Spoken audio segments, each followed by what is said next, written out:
अपना गुरु मानते थे उसके पास उसे दफनाया गया। और आज 300-400 साल के बाद औरंगजेब की कब्र को लेकर महाराष्ट्र में सियासत तेज होती जा रही है। हम सीधे चलेंगे खुलताबाद, लेकिन उससे पहले हमारे मेहमान कौन है उनको भी जरा इंट्रोड्यूस कर देते हैं। गौरव भाटिया भारतीय जनता पार्टी की तरफ से इस पूरे मामले पर भूमिका रखेंगे, सरकार की भूमिका भी वही रखेंगे। चरणजीत सिंह सप्रा कांग्रेस की भूमिका रखेंगे। शोएब जमाई AIMIM की तरफ से यहां पर इस चर्चा में शामिल होंगे। संगीत रागी और आशुतोष पॉलिटिकल एनालिस्ट हमारे, वो भी इस चर्चा में हिस्सा लेने जा रहे हैं। लेकिन उससे पहले वहां खुलदाबाद में क्या चल रहा है वो जरा देख लेते हैं, क्योंकि पिछले 2 दिनों से VHP ने जब से घोषणा की है कि कार सेवा वहां पर करेंगे और उखाड़ के फेंक देंगे, वहां पर क्या परिस्थिति है वो जरा एक बार देख लेते हैं। क्योंकि हमें पता चल रहा है कि वहां पर आधार और फोन जमा किए जा रहे हैं, आधार कार्ड और फोन जमा किए जा रहे हैं जो वहां पर विजिट करने जा रहे हैं। हमारे ओमकार वाबले हमारे संवाददाता इस वक्त खुलदाबाद में मौजूद है हमारे साथ में।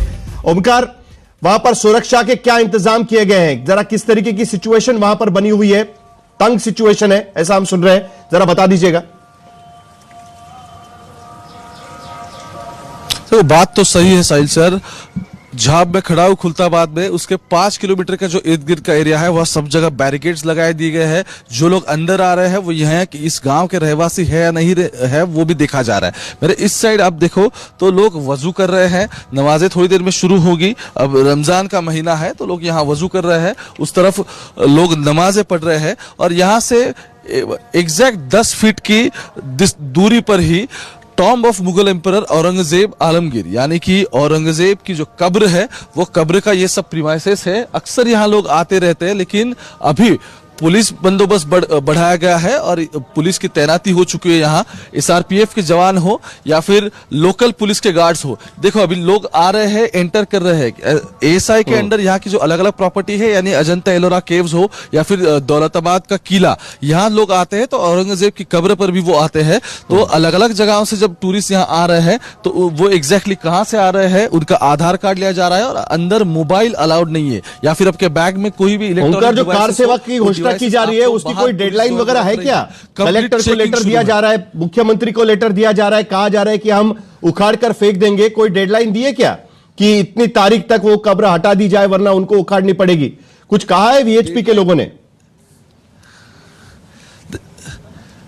देखो डेडलाइन अभी तक तो दी नहीं गई, लेकिन पिछले 4-5 दिनों से कहा जा रहा था कि आज जैसे तिथि के अनुसार शिव जयंती हो रही है तो शिव जयंती तक इसे अगर हटाया नहीं गया तो ये खुद आने वाले थे, लेकिन ऐसा कुछ अभी तक हुआ तो नहीं है। छत्रपति संभाजीनगर के जिला प्रशासन के यहाँ निवेदन दिया गया, वहां पे भी आंदोलन हुआ, लेकिन इस पूरे प्रीमाइसेस में कोई अभी तक आया नहीं है। और लोग अलग अलग जगह से आ रहे हैं, इस प्लेस को विजिट कर रहे हैं क्योंकि सालों से लोग यहाँ आते थे। लेकिन हैरत की बात यह है कि मुख्यमंत्री हो या फिर एकनाथ शिंदे उप मुख्यमंत्री हो, जो VHP के जबान पर है, तो ओमकार वाबले हमको दिखा रहे हैं कि किस तरीके से 5 किलोमीटर के दायरे तक अगर किसी को जाना है तो पूरे सुरक्षा से गुजरकर उस कब्र तक जाना पड़ेगा। और सिर्फ औरंगजेब की कब्र वहां पर नहीं है, तो वहां के जो सूफी संत है उनकी कब्र वहां पर है और वहीं पर बगल में औरंगजेब को दफनाया गया था, क्योंकि औरंगजेब ने खुद कहा था कि मेरे गुरु के साथ मुझे दफना दिया जाए। गौरव भाटिया, आपकी सरकार महाराष्ट्र में भी है, दिल्ली में भी है, वहां पर 5 किलोमीटर के दायरे में SRPF लगा दी गई है और वहां पर सुरक्षा बढ़ा दी गई है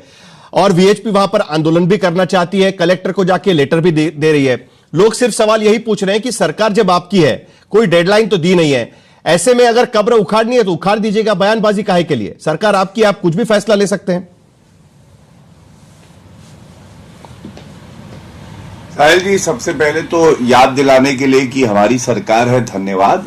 और आपने खुद ही बताया वहां पे सुरक्षा कर्मी है, स्थिति को नियंत्रित रखा हुआ है, तो ये बहुत अच्छी बात है।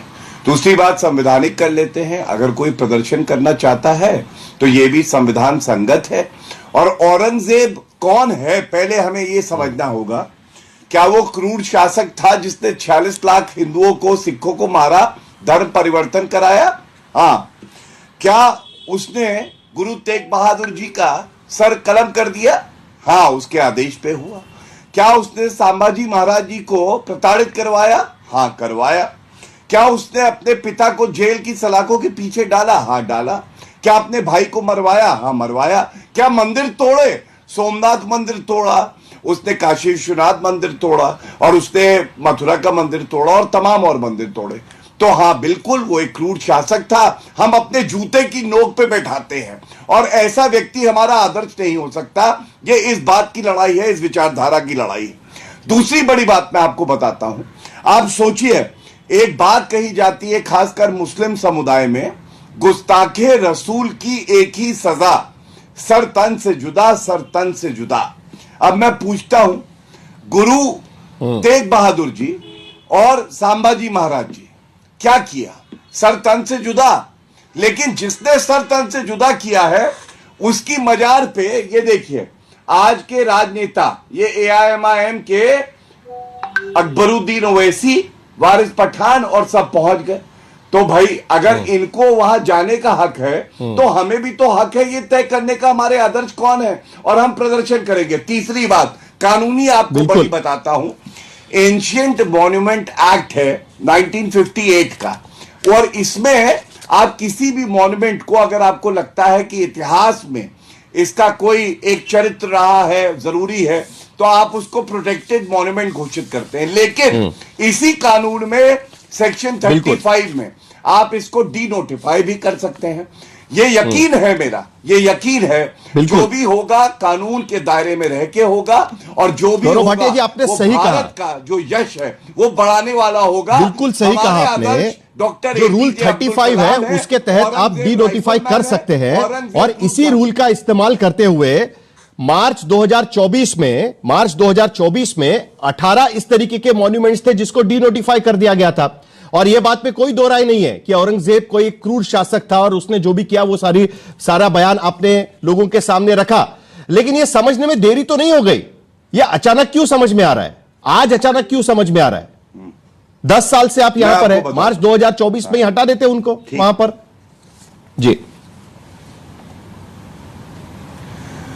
साहिल जी, दो बातें इस पे कहूंगा। सबसे पहले आप कहते हैं देरी हो गई, तो असंभव को जो संभव कर दे वो नरेंद्र मोदी जी हैं। अनुच्छेद 370 कहते थे हटा के दिखाओ, हटा दिया। इन्होंने कहा राम मंदिर वही बनाएंगे, तारीख नहीं बताएंगे। राम मंदिर वही बनाया, तारीख भी बताया, इनको भी बुलाया, आए नहीं, ये बात अलग है। और जो सही समय होगा उस समय पे जो उचित ठोस कदम होंगे वो लिए जाएंगे।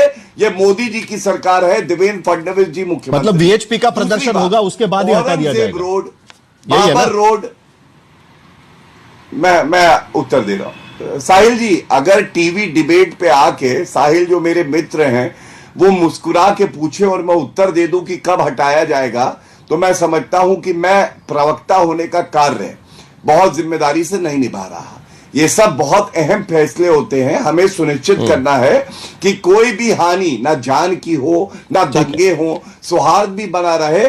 और जो इतिहास गड़बड़ लिखवाया कांग्रेस ने, AIMIM, समाजवादी पार्टी, TMC, तुष्टीकरण करने वाली पार्टी, वो सही भी हो जाए, हमारे जो आदर्श हैं उनको पूजा जाए। चलिए, सप्रा, चरणजीत सिंह सप्रा, गुरु तेग बहादुर की उन्होंने कहा, अभी पूरी सारी बयानबाजी उन्होंने की कि किस तरीके से उन्होंने हत्याएं करवाई और बाकी सारी चीजें भी उन्होंने सामने रखी है। आज की स्थिति में कांग्रेस की भूमिका क्या रहेगी? दिल्ली के कांग्रेस के नेता कहते हैं कि औरंगजेब ठीक शासक था। यहां के कांग्रेस के नेता आरोप लगाते हैं कि महाराष्ट्र में जो सरकार चल रही है वो औरंगजेब जैसी ही क्रूर है। कोई एक ठोस लाइन ले लीजिएगा, औरंगजेब की वहां पर कब्र होनी चाहिए या नहीं होनी चाहिए? VHP को आंदोलन करने के लिए मौका दिया जा रहा है। आप किस तरीके से इस पूरे मामले को देखते हैं? महाराष्ट्र में सारे सवाल खत्म हो गए लगता है। देखिए साहिल जी, हम भी यही सवाल पूछ रहे हैं बीजेपी से कि क्या महाराष्ट्र के सारे सवाल खत्म हो गए? यही सबसे बड़ा सवाल है महाराष्ट्र का और हिंदुस्तान का। अब पिछले हफ्ते ही रंगों के खूबसूरत त्योहार को बदरंग करने का एक प्रयास भारतीय जनता पार्टी के अनेक सारे नेताओं ने किया था, जिसकी शुरुआत संभल के सीओ से हुई। फिर मुख्यमंत्री योगी आदित्यनाथ उसमें कूदे, उसके बाद में मंत्री रघुराज सिंह, केतकी सिंह, फिर गौतम जी कूदे, शुवेंदु अधिकारी, ऐसे अनेक सारे लोग, उसमें नीतीश राणे भी। तो ऐसे बहुत सारे नफरती चिंटू जो हैं, ये नफरती लोगों की जो टोली है, उसने ये कोशिश की कि होली के रंगों के त्योहार में उसको बदरंग किया जाए। अब वो त्योहार हो गया। अब ये औरंगजेब का ये मामला यहां पर इन्होंने ये शुरू कर दिया है। भाई, राज्य में भी इनकी सरकार है, केंद्र में भी इनकी सरकार है, डबल इंजन की सरकार है। आपने ठीक कहा कि आपको अगर इसमें कोई संशोधन करना था तो मार्च 2024 में जब आपने किया, बाकी के सारे मॉन्यूमेंट का किया, तो इसका क्यों नहीं किया?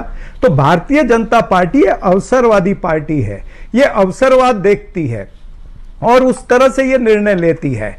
अब इनको औरंगजेब की चर्चा करनी है, इसके ऊपर ध्रुवीकरण करना है और इनको राज्य के विषयों पर बात नहीं करनी है, ना महंगाई पर बात करनी है, ना पढ़ाई पर बात करनी है, ना कमाई पर बात करनी है, ना गिरते हुए रुपए पर बात करनी है, ना जो गिरती हुई अर्थव्यवस्था है उस पर बात करनी है, ना तो ट्रंप ने किस तरह से हथकड़ियां लगा के बेड़ियां पहन करके हमारे लोगों को बेइज्जत करके भेजा, उस पर चर्चा नहीं, मणिपुर पे चर्चा नहीं, इनको ये तमाम सारी चर्चाएं नहीं करनी है। हाँ, महाराष्ट्र में अब मैं आता हूं, महाराष्ट्र में इनको ये सारी तमाम सारी चर्चा जो विपक्ष सवाल उठा रहा है अधिवेशन के अंदर, वो भी नहीं करनी है। विपक्ष पूछ रहा है कि महिलाओं को आपने